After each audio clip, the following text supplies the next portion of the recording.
Job లేక ఇబ్బంది పడుతున్నారా? అయితే మెడికల్ కోడింగ్ మీకు మంచి ఆప్షన్. వెంటనే కాల్ చేసి కోర్సులో జాయిన్ అవ్వండి.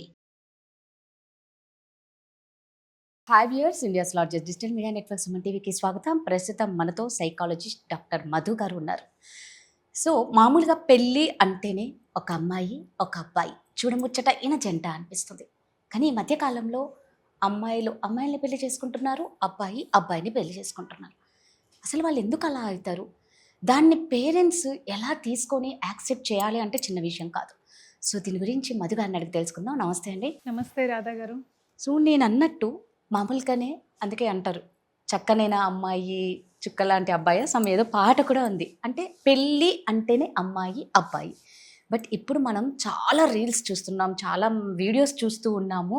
అమ్మాయిలు పెళ్లి చేసేసుకుంటున్నారు, అబ్బాయిల్ని పెళ్లి చేసుకుంటున్నారు. అసలు వాళ్ళకి ఎందుకు ఇలాంటి ఆలోచన వస్తుంది? అంటే చిన్నప్పటి నుంచి అలాంటి థాట్స్ ఉంటాయా, లేదంటే మధ్యలో వీళ్ళకి ఇలా వస్తుందా? ఇలా వచ్చిన తర్వాత పేరెంట్స్ యాక్సెప్ట్ చేయాలి అంటే అది చిన్న విషయం కాదు. దీన్ని ఎలా తీసుకోవాలి? మీరే అంటున్నారు కదండి, పెళ్ళి అన్న, లవ్ అన్న, అమ్మాయి అబ్బాయి అని. అది మొదటి నుంచి మనందరి ఆలోచనలో మిగిలిపోయిన ఒక భావం. సొసైటీ కావచ్చు, మనం కావచ్చు, మొదటి నుంచి ఎలా అనుకుంటున్నామంటే మ్యారేజ్ అనగానే ఒక అమ్మాయి అబ్బాయి is equal to love or marriage కదా. సో మనం ఇలా ఆలోచించడం వల్లే అది మనకి మిస్టేక్గా కనిపిస్తుంది. న్యాచురల్గా ఉన్న ఏ ఒక్కదాన్నైనా కూడా మనం తీసుకుంటాం, కానీ అలా కాకుండా అబ్నార్మల్గా ఉన్న ఏ దాన్ని మన హ్యూమన్ మైండ్ తీసుకోలేదు.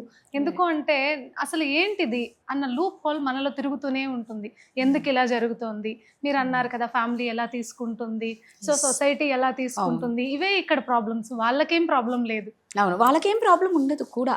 వాళ్ళు ఎందుకు అలా చేస్తున్నారు ఇప్పుడున్న జనరేషన్లో అంటే, ఇప్పుడు సోషల్ మీడియా ఇన్ఫ్లుయెన్స్ అన్నది ఎక్కువ అయిపోయింది. ఎవరో ఒకరు ఇన్ఫ్లుయెన్సర్ అలా చేయడం వల్ల అది చూసి సో మనం కూడా చేయొచ్చు కదా, మనకు కూడా ఇలాంటి ఆలోచనలు ఉన్నాయి కదా, మనకు కూడా ఇలాంటి సిచ్యువేషన్ ఇన్నర్గా ఉంది కదా. అంటే చాలా మందిలో అలాంటి సిచ్యువేషన్ ఇన్నర్గా ఉండింటుంది ఇన్ని రోజులు, బట్ అన్ని రోజులు బయటికి చెప్పులేరు, చెయ్యలేరు. సొసైటీ ఏమనుకుంటుందో, ఫ్యామిలీ ఏమనుకుంటుందో, మన తోటి వాళ్ళు మనల్ని తక్కువగా చూస్తారేమో అన్న ఫియర్తో చాలాసార్లు దాన్ని క్లోజ్గానే మెయింటైన్ చేస్తారు. బట్ ఎప్పుడైతే సోషల్ మీడియాలో ఇలాంటివి ఒక్కరు పోస్ట్ పెట్టగానే వాళ్ళు సెలబ్రిటీ అయిపోతున్నారు కదా. సో నెక్స్ట్ మినిట్ మనం ఎందుకు చేయకూడదు? సో మనం కూడా అలాంటి సిచ్యువేషన్లోనే ఉన్నాం కదా, మనం ఎందుకు ఓపెన్ అప్ అవ్వకూడదు? అండ్ ఇప్పుడున్న జనరేషన్లో జనాలు ఎలా ఆలోచిస్తున్నారంటే, ఫస్ట్ మనకి మనం ఇంపార్టెన్స్, మనం హ్యాపీగా ఉండాలి, సొసైటీతో మనకేంటి పని అన్న ఆలోచన భావం చాలా మందిలో పెరిగిపోతుందండి. కాబట్టి వాళ్ళు ఎవరి నిర్ణయాలని ఒబే చెయ్యట్లేదు. వాళ్ళ సెల్ఫ్గా వాళ్ళకి ఏది కావాలి, మంచిగా వాళ్ళని అర్థం చేసుకునే వాళ్ళు కావాలి, కంఫర్ట్ అండ్ సేఫ్టీ ఉండాలి, ఎమోషనల్ బాండింగ్, వాళ్ళకి సేఫ్గా ఉండే ప్లేస్ కావాలి. అది అమ్మాయా అబ్బాయా అన్నది ఆలోచించట్లేదు ఇప్పుడున్న సొసైటీలో. కాబట్టే వాళ్ళు ముందుకు వెళ్ళిపోతున్నారు అలా. సో అందులో వాళ్ళకి చాలా ప్రాబ్లమ్స్ వచ్చి ఉండొచ్చు, సెక్షువల్గా కావచ్చు, అదర్ రిలేషన్స్ వాళ్ళని ఇబ్బంది పెట్టే విధంగా కూడా కావచ్చు. బట్ వాళ్ళు అవేమీ పట్టించుకోవట్లేదు. సోషల్ మీడియా ఇన్ఫ్లుయెన్స్ రోజు రోజుకి పెరిగిపోతుంది కాబట్టి మనం కూడా ఇలా చేస్తే ఏంటి, మనకు ఆల్రెడీ ఇలాంటి ఫీలింగ్స్ ఉన్నాయి కదా అన్న ఆలోచనతోనే ముందుకెళ్ళిపోతున్నారు అంతే. అంటే వీళ్ళకి చిన్నప్పటి నుంచి అలాగే ఉంటుందా? నిజంగా పేరెంట్స్ దీన్ని ఎలా ఏమన్నా ఐడెంటిఫై చేసే ఛాన్స్ ఉంటుందా? ఉంటుందండి. ఇప్పుడు ప్రతి ఒక్కరిలోనూ, ఈవెన్ నేనైనా మీరైనా కూడా ఫెమినైన్ మాస్కులైన్ అన్న ఎమోషన్స్ మనలో ఆ ట్రైట్స్ ఉంటాయి. సో అవి బ్యాలెన్స్డ్గా ఉన్నంతసేపు మనము ఎమోషనల్గా కావచ్చు, బయటికి ప్రవర్తించే విధానం కావచ్చు, ఫెమినైన్లో ఉన్నప్పుడు మనం ఎలా ఆలోచిస్తాం, యాజ్ ఏ ఉమెన్గా ఫెమినైనిటీ అంటాం దాన్ని. సో మనం ఎలా ఆలోచిస్తామంటే కేరింగ్, ఎమోషనల్గా ఉంటాం. బట్ అబ్బాయిలు రెస్పాన్సిబుల్గా ఉంటారు, దాన్ని మాస్కులైన్ అంటారు. సో మనం కూడా కొన్నిసార్లు జాబ్ చేసేటప్పుడు కొన్ని విషయాలలో రెస్పాన్సిబుల్గా ఉంటాం. మనలో ఆ మాస్కులైన్ అనేది ఎంత పర్సెంట్ ఉంది అన్నది ఇంపార్టెంట్. మాస్కులైనిటీ 30% మనలో ఉండి 70% ఫెమినైనిటీ ఉన్నప్పుడు మనం ఒక ఉమెన్గా బిహేవ్ చేస్తాం. అదే మాస్కులైనిటీ 70% ఉంటే, సో అది పెరిగినప్పుడు వాళ్ళల్లో ఆ ఫీలింగ్స్, థాట్స్ అండ్ అలాగే ఇన్నర్గా హార్మోన్స్ కూడా పెరుగుతాయి. ఇన్నర్గా వాళ్ళల్లో ఉన్న హార్మోన్స్ కూడా పెరిగినప్పుడు వాళ్ళు అలా బిహేవ్ చేసే ఛాన్సెస్ చాలా ఎక్కువ ఉందండి. అసలు మనకి తెలియని ఓల్డే ఒకటి సపరేట్గా ఉంది వాళ్ళకంటూ. జెంట్స్ గే లాగా ఉండే వాళ్ళు చాలా మంది ఉండరు. మనకి ఈ మధ్య కాలంలోనే 2018లో జరిగింది. తన పేరు నవతేజ్ సింగ్. తను కూడా ఇలానే గే. ఓకే. అతను భరతనాట్యం డాన్సర్ అండ్ ఇన్ఫ్లుయెన్సర్ కూడా. సో నేను ఇలా ఎందుకు ఉండాలి, నేను ఇన్ఫ్లుయెన్సర్ని కదా, నేను ఒక పిటిషన్ వేస్తే మిగిలిన వాళ్ళందరికీ మంచి జరుగుతుంది అన్న దీంట్లో అంతకుముందు మనకి ఐపీసీ సెక్షన్ 377 అన్న దీని ప్రకారం ఇది ఇల్లీగల్. బట్ తను పిటిషన్ వేసి తను అందరి కోసం పోరాడి ఇప్పుడు లీగలైజ్ అయింది కాబట్టి ఎవరు భయపడట్లేదు. లీగల్గానే ఉందిగా, మేము ఎందుకు చేయకూడదు అన్న దీనికి వాళ్ళు ముందుకెళ్తున్నారు. అండ్ వాళ్ళకి సోషల్ మీడియా సపోర్ట్ ఉంది. వాళ్ళకంటూ కమ్యూనిటీస్ ఇప్పుడు బాగా ఏర్పడిపోయినాయి. ఇంతకుముందు మనం జాబ్ చేస్తున్న చోట ప్రాబ్లమ్స్ వస్తేనే మనకంటూ ఒక కమ్యూనిటీ ఉండేది, మనం పోరాడడానికి ఈజీగా ఉండేది. బట్ ఇప్పుడు ప్రతి ఒక్క వర్గానికి సపరేట్ కమ్యూనిటీస్ ఉన్నాయి కదా. ఓకే.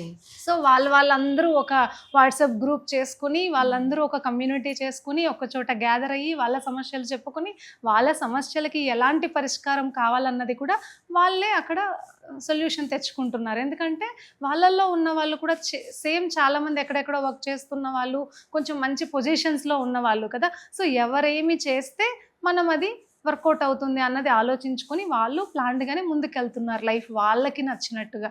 సో మగవాళ్ళనే పెళ్లి చేసుకోవడం అన్నా, ఆడవాళ్ళనే పెళ్లి చేసుకోవడం అన్నా, ఇది కంప్లీట్గా సోషల్ మీడియా అండ్ వాళ్ళ బాడీలో ఉన్నటువంటి హార్మోన్స్, వాళ్ళ సిచ్యువేషన్ అంతా ఇన్ఫ్లుయెన్స్ చేస్తుంది. ఒక్క సింగిల్ పాయింట్ అన్నది ఇన్ఫ్లుయెన్స్ చేయదు. ఇందులో తల్లిదండ్రులకి చాలా బాధ ఉండిండొచ్చు, ఫ్రెండ్స్కి ఫ్యామిలీకి కూడా చాలా నరకం ఉండింటుంది. ఎందుకంటే మన వాళ్ళు ఇలా ఉన్నారా అని తీసుకోవడం కూడా చాలా కష్టమే. బట్ వాళ్ళ ఇన్నర్గా ఉన్న ఫీలింగ్స్ని వాళ్ళు ఆపేయలేరు. అది కూడా మనం అర్థం చేసుకోవాల్సిన విషయం ఇక్కడ. ఎందుకంటే ప్రతి హ్యూమన్ కి ఫండమెంటల్ రైట్ వాళ్ళకి నచ్చినట్టు బ్రతకడం. అయితే ఇక్కడ ఒకటి, మనకి నచ్చినట్టు బ్రతకచ్చు కదా అని మనము ఏది పడితే అది చేయకూడదు. మనకి నచ్చినట్టు బ్రతకడం మన ఫండమెంటల్ రైట్ కదా అని ఇంకొకరిని ఇబ్బంది పెట్టకూడదు, ఇంకొకరు బాధపడే విధంగా వాళ్ళ లైఫ్ని ఇన్ఫ్లుయెన్స్ చేయకూడదు. అలా మీరు ఏది చేసినా కరెక్టే. ఎందుకంటే మనము ప్రతి ఒక్కరి లైఫ్లో అండి మనం ఏది చేసినా ఓకే, బట్ ఎవరికి మన వల్ల ఇబ్బంది జరగకూడదు. అది సోషల్గా మనకున్న నామ్ కదా. సో అలా వాళ్ళు చేస్తున్నప్పుడు మనకెందుకు టెన్షన్? ఎందుకంటే ప్రతి హ్యూమన్ బ్రెయిన్లో కూడా ఒక లూప్ ఉంటుంది. ఏదైనా క్యూరియస్గా ఉన్నప్పుడు అదేంటి, ఎందుకు జరుగుతోంది, ఇలా ఎందుకు చేస్తున్నారు, వీళ్ళెవరూ అడగట్లేదేంటి అన్న భావన మనలో ఒక క్వశ్చన్ లాగా తిరుగుతూనే ఉంటుంది. కాబట్టి మనం అలాంటి విషయాల గురించి ఎక్కువ ఆలోచిస్తూ ఉంటాం. దీనివల్ల మనకు కూడా చాలా ప్రాబ్లమ్స్ వస్తాయి. బట్ ఏంటి అంటే దీని గురించి మనం డిస్కషన్ చేయకపోతే ఇవి ఎక్కువైపోతాయి. అంటే ఎందుకు నేను అడుగుతున్నానంటే ప్రతి దానికి ఆదిలో తెలుసుకుంటే దాన్ని అక్కడితో మనం స్టాప్ చేయొచ్చు, ఏ విషయమైనా. ఇప్పుడు నేను ఎందుకు మిమ్మల్ని అడిగానంటే ఇది పేరెంట్స్ ఏమైనా ఐడెంటిఫై చేయొచ్చా అని. ఐడెంటిఫై చేస్తే కౌన్సిలింగ్ ఇచ్చి పిల్లలు ఏమైనా మారే అవకాశం ఉందా అని. ఇది నేచర్కి విరుద్ధం కాబట్టి దీన్ని ఇంక ఇలా అయిపోతే ఇది మనకెందుకులే అని అనుకుంటే పేరెంట్స్ చాలా సఫర్ అవుతారు. కాబట్టి నేనేమంటున్నా, దీన్ని మనం ఏదైనా సరే ప్రతిదానికి ఒక సొల్యూషన్ ఉంటుంది. కాబట్టి ఇలాంటి లక్షణాలు మీ పిల్లల్లో కనిపించాయి అన్నప్పుడు మీరు జాగ్రత్తగా ఉండండి. అసలు ఏం చేస్తే ఇక్కడ దాకా రారు పిల్లలు అనేది. ఫస్ట్ ఇలాంటి విషయాలు జరుగుతున్నాయని పేరెంట్సే ఐడెంటిఫై చేయగలరండి. ఎందుకంటే మనం ఎప్పుడైతే పిల్లలకి టైం ఇస్తామో, మనం ఎప్పుడైతే వాళ్ళతో కలిసి ఉంటామో ఖచ్చితంగా వాళ్ళకున్న ఏ చిన్న డిస్కంఫర్ట్నెస్నైనా మనకి చెప్పగలరు. ఇప్పుడున్న మన బిజీ లైఫ్లో ఏమవుతుందంటే ఎవరి వర్క్స్లో వాళ్ళు బిజీ, స్కూల్ పనుల్లో పిల్లలు బిజీ, మనకున్న ఆఫీస్ వర్క్స్లో మనం బిజీ, వాళ్ళతో స్పెండ్ చేసే టైము లిటరల్లీ లేదు కదా. ఒక 1 డేలో మినిమం ఒక 1 అవర్ అయినా మనం పిల్లలతో ఉంటున్నామా, మనస్ఫూర్తిగా స్పెండ్ చేస్తున్నామా? నాన్న ఏం జరిగింది స్కూల్లో, నీకేమన్నా ఇబ్బంది ఉందా, నీకేమన్నా డిస్కంఫర్ట్గా ఎవరైనా బిహేవ్ చేస్తున్నారా, లేదా స్కూల్లో నీకేమన్నా ఇబ్బంది ఉందా, కాన్ఫిడెన్షియల్గా కావచ్చు ఏదైనా కావచ్చు, మనం అడగట్లేదు కదా. ఎంతసేపు మనం ఏం అడుగుతున్నాం, బాగా చదువుతున్నావా, మార్క్స్ వస్తున్నాయా, డిసిప్లైన్గా ఉన్నావా, అంతే. అంతకు మించి మనం నెక్స్ట్ క్వశ్చన్ వెయ్యట్లేదు, ఫ్రీగా వాళ్ళతో మాట్లాడట్లేదు. అసలు వాళ్ళని ఏ క్వశ్చన్ అడగాల్సిన అవసరం లేదండి. మనం ఫ్రీగా ఉంటే చాలు, వాళ్ళన్నీ ఓపెన్ అప్ అయి చెప్తారు. ఇప్పుడు ఈ ప్రాబ్లం ఎందుకు వస్తుందంటే పేరెంట్స్కి పిల్లలకి ముఖ్యంగా టీనేజ్ టైంలో వాళ్ళ బాడీలో హార్మోన్ చేంజెస్ అన్నీ జరుగుతాయి. అప్పుడు మనం వాళ్ళకి టైం ఇవ్వకపోతే వాళ్ళలో జరిగే కొత్తదనాన్ని వాళ్ళు ఎవరికి చెప్పుకుంటారు? ఫ్రెండ్స్కి చెప్పుకోలేరు, పీర్ గ్రూప్కి కూడా చెప్పడానికి లేదు. ఎందుకంటే వాళ్ళు కూడా ఆ స్టేజ్లోనే ఉన్నారు. వాళ్ళేం ఆన్సర్ చెప్తారు, చెప్పలేరు. యాజ్ ఎ పేరెంట్స్గా మనం టైం ఇవ్వకపోతే వాళ్ళు అవన్నీ ఎవరికి చెప్పుకోలేక అవి వినడానికి ఎవరు టైం ఇస్తారో వాళ్ళ వైపు మళ్ళుతారు. సో మనం ఎప్పుడైతే టైం ఇవ్వట్లేదో ఫోన్ వైపు చూస్తారు. ఫోన్ వైపు చూసినప్పుడు ఎవరు చాటింగ్ చేస్తే వాళ్ళ వైపు అట్రాక్ట్ అవుతారు. ఆ వైపు అమ్మాయా అబ్బాయా అన్నది వాళ్ళకి అవసరం లేదు. నేను ముందే మీకు చెప్పాను, లవ్ అంటే ఏంటి, మనల్ని అన్కండిషనల్గా లవ్ చేయాలి, కంఫర్ట్ ఉండాలి, ఎమోషనల్గా సేఫ్టీ ఉండాలి. వీళ్ళు ఏమనుకుంటున్నారు, చాట్ చేసే వాళ్ళు ఎవరో, సో మనం ఏం చెప్పినా వీళ్ళు ఎవరికి చెప్పరు, ఏం చెప్పినా మనకు ఒక సేఫ్టీ ఉంది అన్న ఆలోచనలో వాళ్ళు అన్ని పంచుకుంటున్నారు. పంచుకుంటూ ఇది ఒక్క రోజుతో స్టార్ట్ అయ్యేది కాదు, కొన్ని రోజుల జర్నీ. సో వీళ్ళైతే మనం ఏం చెప్పినా వింటున్నారు, వీళ్ళు ఏమి చెప్పినా మనకు కేర్ ఇస్తున్నారు, సపోర్ట్ చేస్తున్నారు. అలాంటి ఆలోచనలతో వీళ్ళు ముందుకెళ్ళిన తర్వాత మర్చిపోలేక ఒకరినొకరు వదిలి ఉండలేక, ఇది వదిలేస్తే మనకు అలాంటి బాండింగ్ మళ్ళీ దొరకదేమో. అబ్బాయిల్ని ఇప్పుడు చాలా మంది చూస్తున్నారు, మ్యారేజ్ చేసుకున్నాక అడ్జస్ట్మెంట్ ప్రాబ్లమ్స్ వచ్చి విడిపోతున్నారు. సో అలాంటి లైఫ్ మనకెందుకు, ఫ్రెండ్స్ని చూడడము లేదా పక్కింటి వాళ్ళని చూడడము, ఇలా మనకెక్కడ జరుగుతుందో, ఎందుకు వచ్చిన ఇబ్బంది, ఇలా చేయొచ్చు కదా అన్నది అనుకుంటున్నారు. బట్ పేరెంట్స్ ఏం చేయాలంటే ఇక్కడ కరెక్ట్గా వాళ్ళని చిన్నప్పటి నుంచి మీరు ఎంత టైం ఇచ్చినా లేకున్నా టీనేజ్ 12 years నుంచి 19 years వచ్చేంత వరకు ప్రతిరోజు కాసేపు మనం పిల్లలతో మాట్లాడాలి. మీకు ఏం జరిగింది, ఎలా ఉంది అని అడగాల్సిన అవసరం లేకపోయినా అట్లీస్ట్ వాళ్ళతో హ్యాపీగా కొన్ని మూమెంట్స్ మనకు ఉండాలి. ప్రతిరోజు ఒక 1 hour అయినా ఉండాలి. మీరు కలిసి జాగింగ్ వెళ్ళండి, స్విమ్మింగ్ చెయ్యండి, మాట్లాడుతూ కాసేపు నడవండి, లేదా ఏదైనా సరే షేర్ చేసుకోండి. స్కూల్లో ఏం జరిగింది నాన్న ఇవాళ అనే ఒక్క మాట అడిగితే చాలా అన్నీ వాళ్ళు చెప్తారు. సో అలా ఎమోషనల్గా మనం బాండింగ్ ఏర్పరచుకున్నప్పుడు వాళ్ళే చెప్పేస్తారు. స్కూల్లో ఇలాంటి మిస్టేక్స్ ఏమన్నా జరుగుతున్నాయా, స్కూల్లో ఏమన్నా చిన్న ఏజ్లోనే లవ్ చేసే వాళ్ళు ఉన్నారా, స్కూల్లో ఏమన్నా ఇంకేదన్నా మిస్బిహేవియర్ చేస్తున్నారా టీచర్స్ కానీ ఫ్రెండ్స్ కానీ ఇంకెవరైనా, అన్నీ చెప్తారు. మనమే టైం ఇవ్వట్లేదు.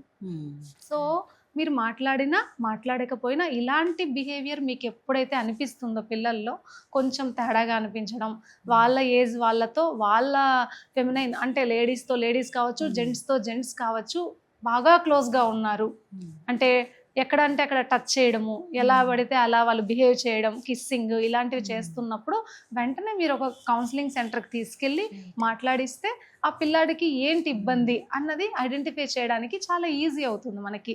సో వెంటనే మనం వాళ్ళకి కరెక్ట్గా గైడ్ చేయగలం. కంప్లీట్గా మార్చాలి అంటే 1 dayలో ఎవరు చేయలేరు, పేరెంట్స్ అయినా చేయలేరు, కౌన్సిలర్ అయినా చేయలేరు.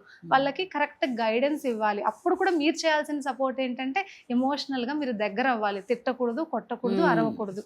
మీరు ఎప్పుడైతే తిడతారో కొడతారో ఇంకా దూరం అయిపోతారు, ఇంకా డిస్టెన్స్ పెరిగిపోతుంది, కలిసి ఉండలేరు, వాళ్ళకి హెల్ప్ చేయలేరు, వాళ్ళని ఆ ట్రాప్ నుంచి బయటకు తీసుకురాలేరు. సో నిజంగా స్టార్టింగ్ స్టేజ్లో మనం ఐడెంటిఫై చేసి కౌన్సిలింగ్ ఇస్తే ఇలాంటి వాటి నుంచి బయటికి పిల్లల్ని రప్పియచ్చు పాపం. ఎస్, థ్యాంక్ యూ అండి. Yeah, good luck to you.